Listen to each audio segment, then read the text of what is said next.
Scellée dans la périphérie de Kinshasa, une imposante structure métallique se dresse peu à peu sur une étendue de 5000 mètres carrés. Ce site, en pleine effervescence, sera bientôt le tout premier atelier national de confection des tenues militaires et policières. Fini les uniformes venus d'ailleurs. Désormais, le Congo habillera ses forces chez lui, par lui et pour lui. Une vision portée par le président de la République, Félix-Antoine Tshisekedi Tshilombo, exécutée par le service national sous le commandement ferme du lieutenant-général Jean-Pierre Kassongo Kabwik. Ce mercredi, le général était sur le terrain, bottes poussiéreuses et vif pour inspecter personnellement l'avancée des travaux.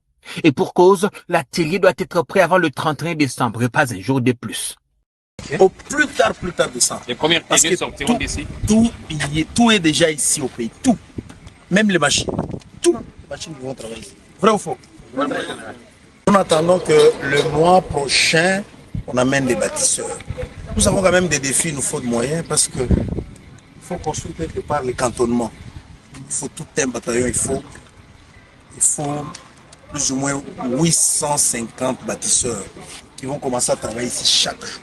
Quand ils vont venir ici, il faut les loger. Nous n'avons pas encore de logement, donc il y a ces défis-là.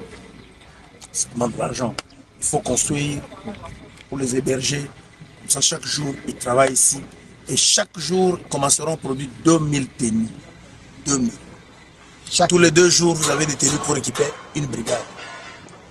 Et la capacité annuelle, c'est plus ou moins 700 000 tenues annuellement. Ça couvre le besoin de l'armée, de la police, du service national. Pas une seule tenue, 2 tenues ou 3 tenues par personne par année. Tous les matériaux sont déjà disponibles à Kinshasa. Plus d'excuses, plus d'attentes. Les équipes galvanisées finalisent le montage des fermes métalliques, posent les pannes, puis viendront les tôles et enfin le mur d'enceinte. Cet entrepôt n'est pas qu'un simple bâtiment, c'est un acte politique, un bras d'honneur à la dépendance étrangère, une réponse à ceux qui doutent de la capacité congolaise à produire pour elle-même. Ici, en scellé, c'est la République qui reprend le fil de son destin aiguille à main.